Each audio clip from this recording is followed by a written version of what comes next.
This week's guest is Dean Mitchell from Dean Mitchell Photography, an absolute OG in the photography space and also one of the top European contributors in the stock image industry.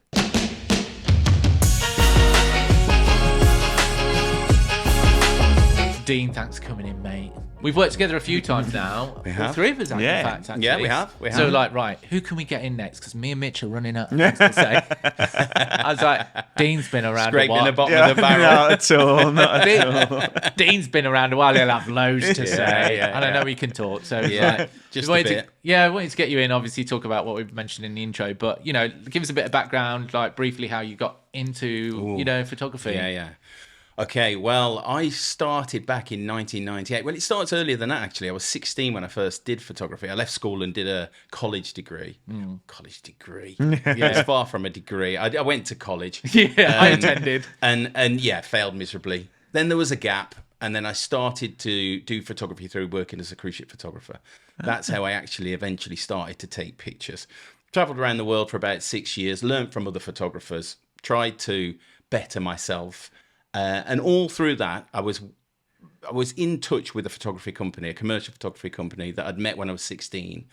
They tried to give me a YTS whilst I was at college. YTS. A YTS, yeah. Youth training scheme. Oh, for the youth training scheme. Yeah, I remember. For the older listeners. Yeah, the youth training scheme, which at that time they just said, look, we haven't got time to train you. We haven't got time to teach you how to be a photographer. So you need to go out there and do it yourself. That was a struggle. That was too slow. College wasn't for me. I'd had enough of education, so I went on the cruise ships. So I did 7 years of that, traveling around the world, getting better as a photographer, learning from other photographers. And then eventually I was about 29, nearly 30. I came back to the UK, knocked on their door again and said, look, here's a job. I need to do photography again. And they were, luckily at that time, they just got rid of somebody. They just got rid of their assistant and they were looking for someone. So eventually, they said, yeah, okay, you can start, making cups of tea, sweeping the floor, that, and the other. And eventually I learned just by watching, learning from them. And that's how it began. And it goes on a lot longer than that. Right. But that was the beginning. Obviously, you've been in the photography space for ages, but after, us working together, you was telling us about your stock image side of your business, which is massive. Like I said in the intro, one of the top European contributors. So tell us a bit more about that. At what point in your photography career did you start getting into stock? Well, during the time I was assisting and learning from this commercial company I was working for, I was always looking at stock. At that time, it was only really Getty Images that was around. I hadn't heard of microstock. I can explain microstock later, but I hadn't heard of it. Good, because I don't know what that is. Yeah, well, it was a thing back in the early 2000s. But at the time I was assisting, I was learning from these guys, and I was thinking, I don't really want to be a commercial photographer. I don't actually want to do the same as what they want to do. I didn't want art directors breathing down my neck. I didn't actually want clients demanding this, that, and the other. And I thought I want to work for myself shooting stock. But I was into wildlife and landscapes. That's what I really wanted to do. And that's part of why I traveled on cruise ships, because I wanted to get to places I'd never be able to get to. It took me to 70 different countries. So I was shooting stuff all the time and then thinking, where am I going to put that? Where can I actually use this stuff that I've shot? So when I was looking around online, I could see this stock industry. Getty was saying, look, the doors are closed to people like you. You need at least 10,000 transparencies at the time. We're talking about bloody hell. trannies. Trannies, not what, not... No, different not term nowadays. Yeah. So basically, it was almost impossible to get in. There was probably about 500 photographers, I think, at the time that were working through Getty, and all of them were doing very well, or certainly a lot of them were earning a lot of money. But the industry has changed, and it changes fast. And they basically were closing the doors off. So creeping up behind was this company called iStock. And iStock had pretty much created a royalty-free license. And this was a completely new way of licensing imagery. And I was looking at it, and I was thinking, look at some of the stuff on here. It's amazing. The content's brilliant. Some people are shooting some great stuff. Why on earth would they let it go for 20 cents or $1? And you were thinking, it's crazy. But then you could see the numbers. You could see the downloads they got. 1,500 downloads, 2,500 downloads, 5,000 downloads. You're thinking, they're getting $1 a pop. That's serious money if you've got lots and lots of files. So I then thought, well, I'll give it a go. I'll start contributing to them part-time whilst working as an assistant. So I just started laying a couple of files online, get a few sales, start to make a few dollars. You're like, hang on a minute, there's something in this. If I can build up to a point where I can make a living from this, that'll be my avenue into stock. So that was basically the beginning of it all. What are transparencies? Okay, right. Okay. I know because I'm old. I don't. Yeah. E6, it was known as. It was a process. You got C46, I think it was, which was film. I tell you what, some of my colleagues now that are back from those days will say to me, you're not getting your numbers right here. But yeah, E6 processing was transparency film. So basically what you had, instead of a negative in your camera or a spool of negative film in your camera, you actually had the film exposing in the camera pretty much onto a transparency. So it wasn't a negative, it was a positive, if you want to look at it like that. So when it went through an E6 processing format, it came out the other end as a beautiful image that you just hold it up to the light and you could see it beautifully. It wasn't a negative, it wasn't opposite, it wasn't black and white. It was coloured and it was correctly exposed. And that's you basically put what it in a slide machine and project it. You'd put it in a little mount and you could drop it on a little light box and you view it with a little loop, eyeglass, or you'd put it in a project it up onto a screen. So when they said you didn't have 10,000, you got to have a minimum of 10,000 transparencies. What do you mean by that? In the sense of, do you have to have a gallery that they could view and go, right, then he's done that many? That's when he's in essence qualified to be able to go into that. Is that pretty much what it is? That's basically how they did it. They would say, let's have a look at your 10,000 files. They would probably narrow that down to less than 1%. Yeah. And they'd say, right, we'll have that handful of images and we'll try and sell them for you. Oh, I see. And the way they would do it in those days is they would actually send out a book to customers. Right, so nothing online. Yeah, I'll guess you. I never thought of it like that. Nothing online. They sent a book out, and what they used to get was people pretty much copying and going, oh, "I'll have that one." That picture of the Big Ben in London. They go, "Right, we'll have that one. That's the one. I'll have it." That's the one they're sending out in the book, so that's the one they'll have. So it was a very simple process. Have a look at the book, see what you like, and then they would what would they do? Send you a print because it was not digital, right? No, they would make dupes. So they'd make a duplicate. Wow. So that transparency could be duplicated and sent out to the client. And that client would then use it in any which way they paid to use it. God, the days before digital. I think that's what my confusion was. My mindset is right then I can do a wedding and take 3,000 images, but that's not how it in essence was. No. It was very little. Very little. The idea was to just give as little amount of images to someone as possible. I mean, as a commercial photographer in those days, I was working for people that were only shooting one picture. One tranny was sent. That was it. There was no more than that. The way we used to do it, just to add to it, you can stop me when you want, but just to add to it, we would shoot Polaroids first. Right. So the camera, we're shooting on medium format cameras that had a Polaroid back.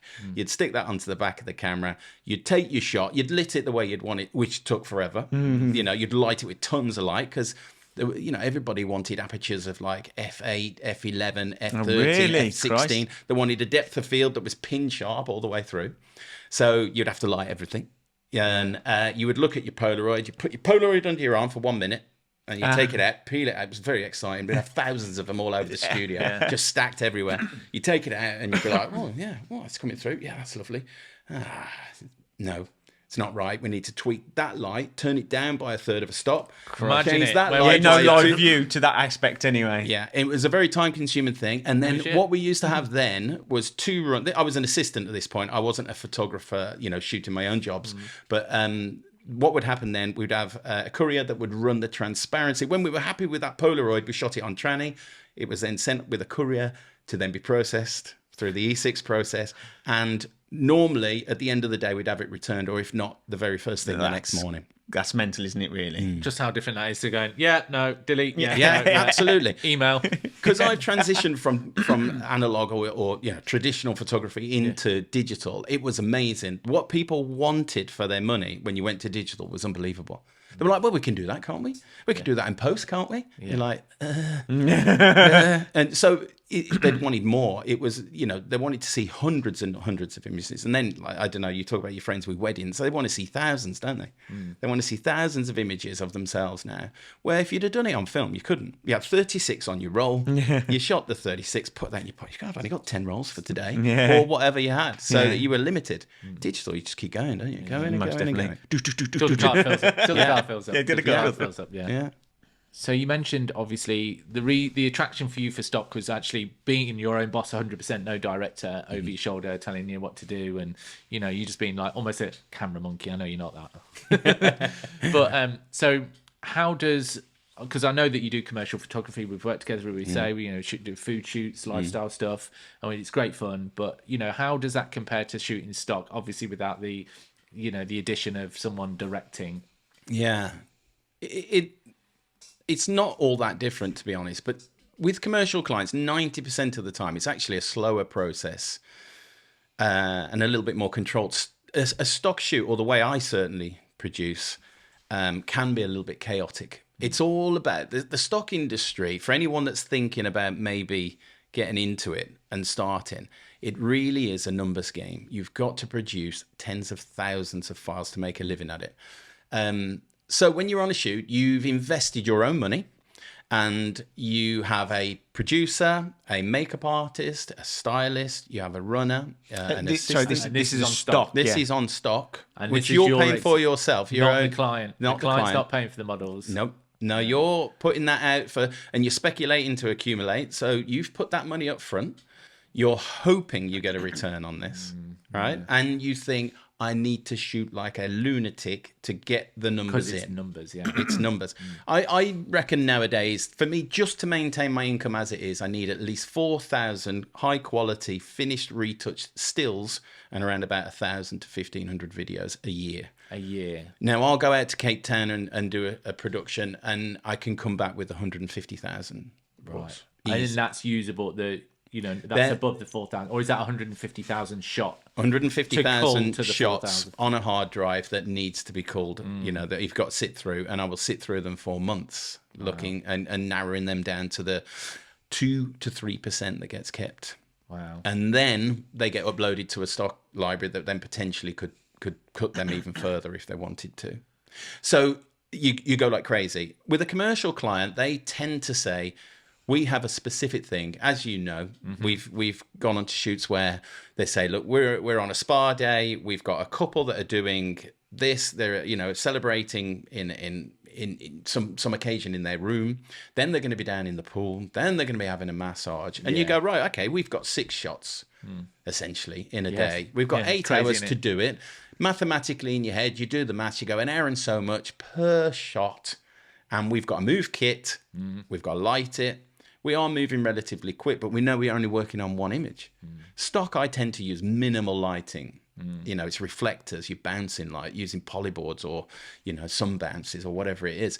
But with commercial clients, you can slow down a little bit.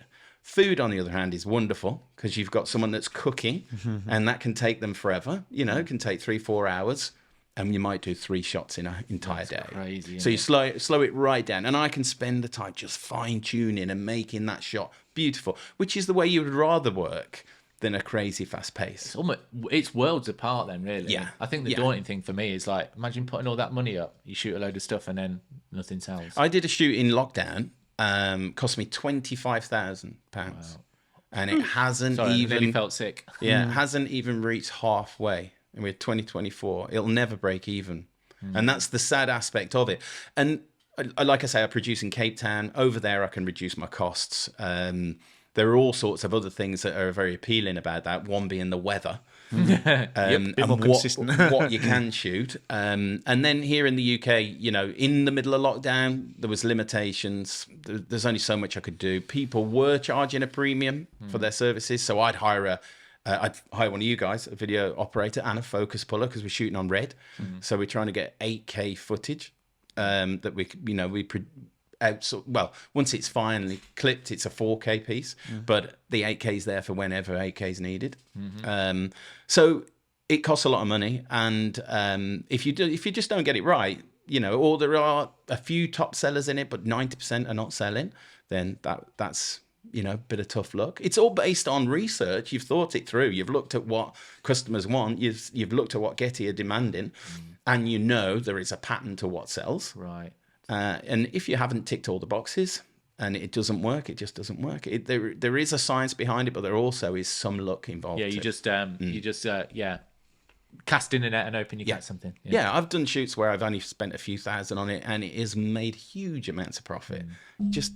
You don't know. You don't know. It's just luck. But that's the difference between the two, commercial and stock. You're putting your own money in, high risk, shooting super fast.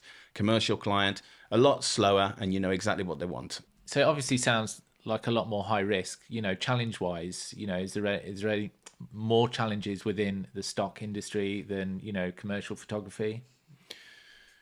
Well, it's higher risk, isn't it? It's higher risk because it's your money you're investing. You're mortgaging these images or clips, and you're hoping that you get a return on it. The challenge is always knowing what the industry wants, first of all, knowing your niche or knowing what, you're good at and using that strength. Then the other challenge really is making sure that you've got the correct kind of content. That is the biggest challenge. You think you know what the correct kind of content is, but there's so much psychology that goes into it. If you think about it, there's a row of thumbnails that a customer's looking at, and they don't necessarily know why one image jumps out. And I've seen it with mine. You've got one particular image and it's selling like hotcakes, and you think, why is that? There's some images amongst them that are absolutely fantastic, but they haven't seen the light of day. Is that an algorithm, or is that customer behavior because it's based on some sort of human behavior? And I think that is what it is. There is an algorithm to it, but the algorithm is rewarding that image because it's getting viewed and sold. So it goes up and up and up in its placement, like a lot of things online work. But the challenge is knowing that you're going to shoot something and you're going to repeat the same thing. You've got all the formula there. You've got say you've got a couple, they're using tech, happy and they're jolly in the great outdoors, summary scene, and you go, right, I'll just shoot more of that. And then you shoot some more of it. It doesn't see the light of day. Weird, And you think, why on earth is that? Because it's got everything the other shot has got. So there's something within it. And it can be something, this sounds mental, but it can be something as simple as the guy's wearing a striped top. Yeah. Striped tops sell better. It's blue. Blue sells better. The image is warm and not blue and cold. The human brain prefers warm. And it's things like that. So you have to make sure when you're working really quick, snapping like mad, that you're ticking all these boxes. That's quite difficult to do. So that's the constant challenge. And you've got to repeat. You're doing stuff that people need. It's in demand, but you've got to be different. You've got to stand out. And we call it the battle of the thumbnails.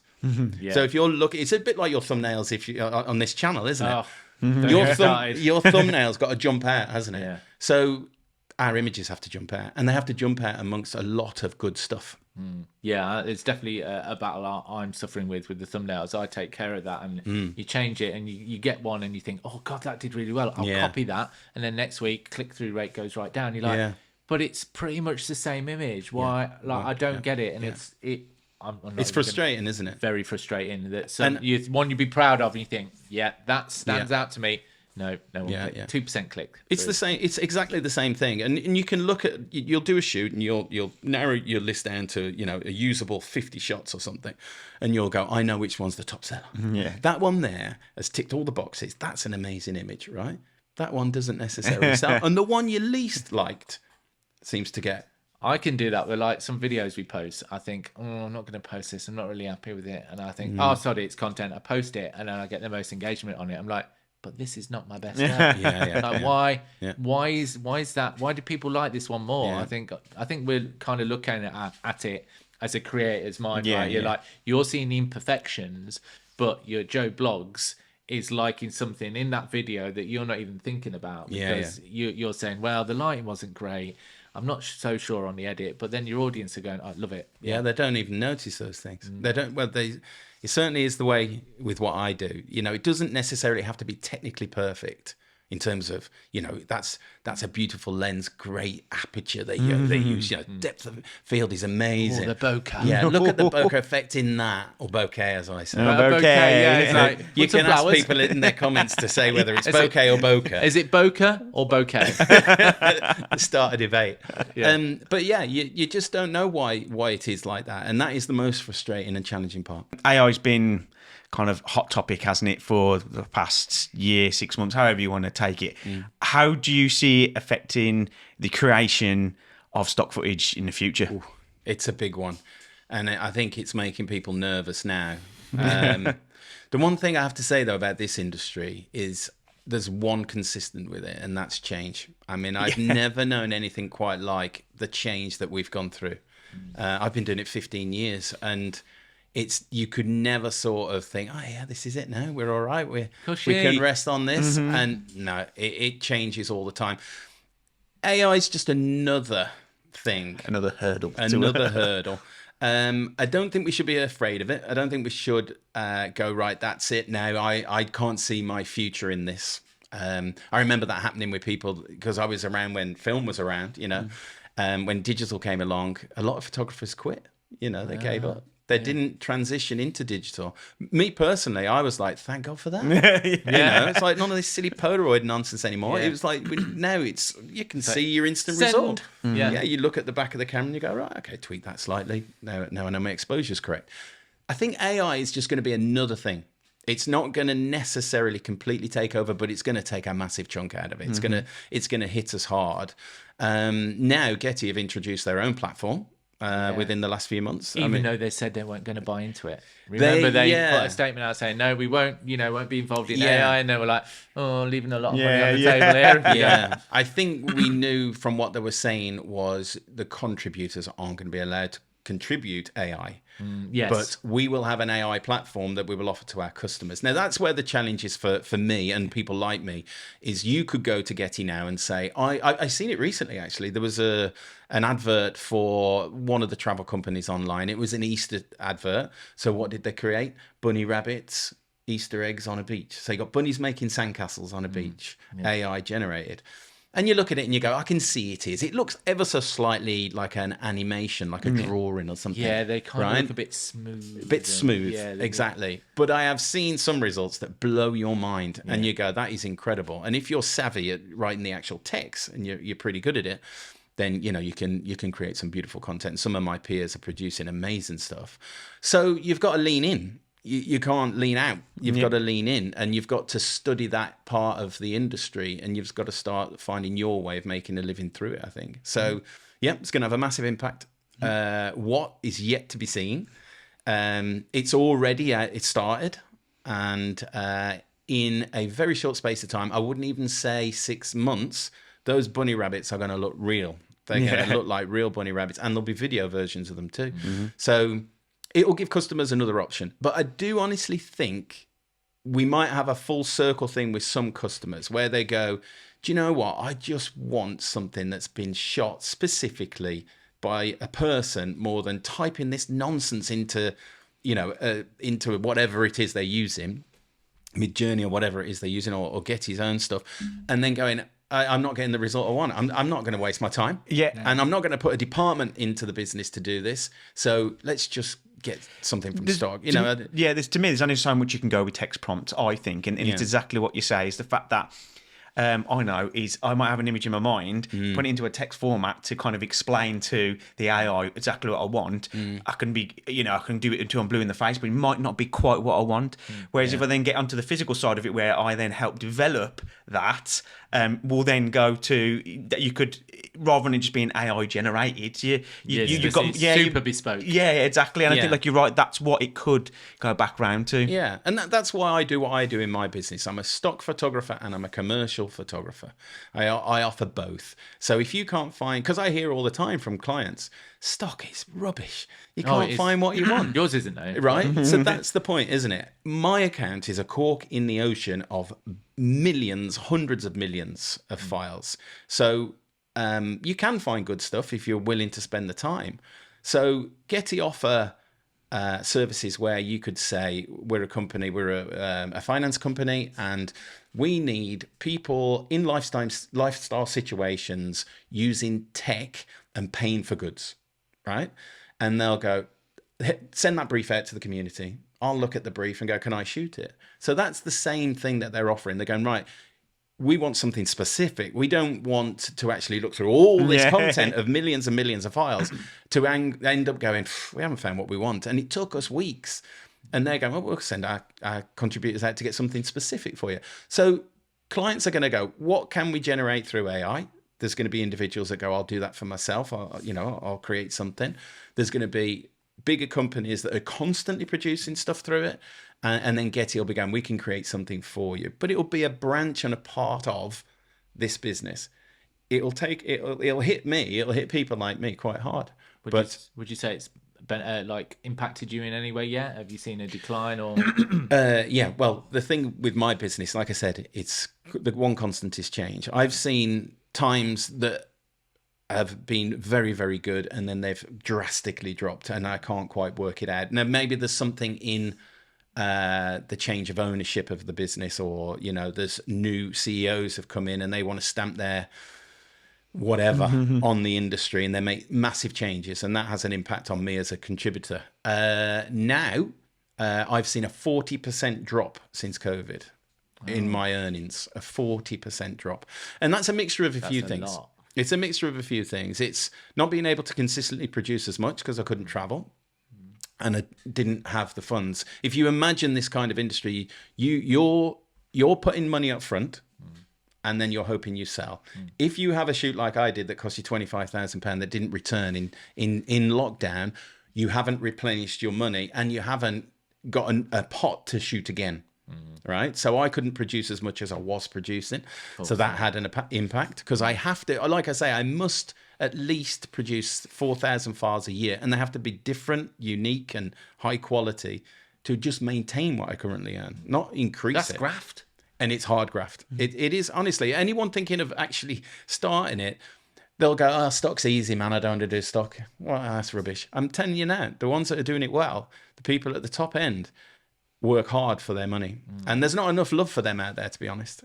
It's like, I always think this with wedding photographers, they work hard, and I've got a lot of respect for wedding photographers. It's not easy. So no. it's like to say it's going to have an impact. What that impact is, I do not know. We have to wait and see. I'm absolutely horrendous for keeping motivation. How do you keep the creative juices flowing and just stay motivated with all work? That is a tough question, actually, because I think everyone says that. Yeah, I can't. I think we all hit the wall at times, don't we? Every day. But for me, though, because the way I produce works really well. I go to a foreign country where the sun shines. I produce as much as I can. Yeah, show off. I just get as much content as I possibly can. I come back with tens of thousands of files, and then I sit for the rest of the year editing them. So I don't have to be motivated to go out and shoot as such. Yeah. I do, though, because I'll get an idea and I'll think, oh, yeah, I want to shoot that. Let's try and create that. But it is all driven by, how can I turn that into money? So my motivations are slightly different. I'm a single dad. I've got 3 kids. You know what I mean? I have them 3 to 4 days a week. I have to adapt my business around them. I have to sometimes go, I can't work this morning, and that, I'm pulling my hair out because of it, because they've got to go on the school run, things have got to be done, all things like that. But I'll just go, right, I'm disciplined to doing what I've got to do. I've got deadlines. I've got to make sure I produce 6,000 files a year. And if I don't do a consistent 400 stills in a month, I'm going to drop behind. You know what I mean? If I don't get that 100 or so videos a month, I'm going to drop behind. So it is really a case of, I just know what I'm doing. Commercial clients, it's very different, isn't it? I don't have to be motivated if people are phoning me up and saying, can you shoot this job?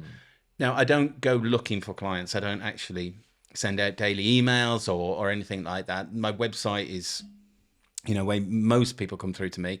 And then when I get a call and they ask me for a job, if I can book them in, if I've got the place, the free space in the diary, then that's it. You're motivated by what they ask you to do, aren't you, in that sense? So yeah, the day-to-day motivation is to keep retouching and editing, and it can get boring. I mean, I get bored silly with it, because for me, I can do about 6 or 7 moves, like driving a car. I can literally look away, because that's all I need to do for my stills. I know a pattern. I've got a style. I create that style. I repeat, and then I send my stuff out to be cleaned up even further by a big team over in South Africa. So they do even more to it after that. So I don't have to do the keywording. I don't have to do the retouching. I don't have to do all that. That's all done for me. If you want to, I pay for that service. So yeah, it's a tough one. Yeah. Some days I'm not motivated, so I don't do it. Yeah, there you go. Don't do it. I don't do it. That is a common thing, isn't it? Exactly where people. I struggle, and I've said this a couple of times, is that if I'm not doing anything, I feel like I'm a failure. But that's because I haven't got the motivation behind it. But then some people are like, right then, you just need to accept it. Yeah. If you are not in that space at that time to do something, don't do it. Try not to stress about it. It will go, this time will pass, or whatever it was. To add to that, I learned the hard way. I mean, I think this is wonderful what you're doing, because if I had this when I started out, this would have been amazing. I could have learned from others just by sitting and listening. We were saying that earlier. How amazing is that? Yeah. To share information. I love it. But I learned the hard way. I burnt out completely just by trying to work too much. I had the word laptop was perfect, because I had it on my lap constantly, so much so my right leg went numb. Right? Honestly, I would have it. You asked my ex-wife, I never stopped.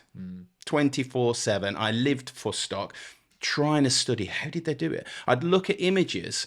The way I learned how to play guitar, I'd listen for chords in a guitar, and I'd go, that sounds like a C chord.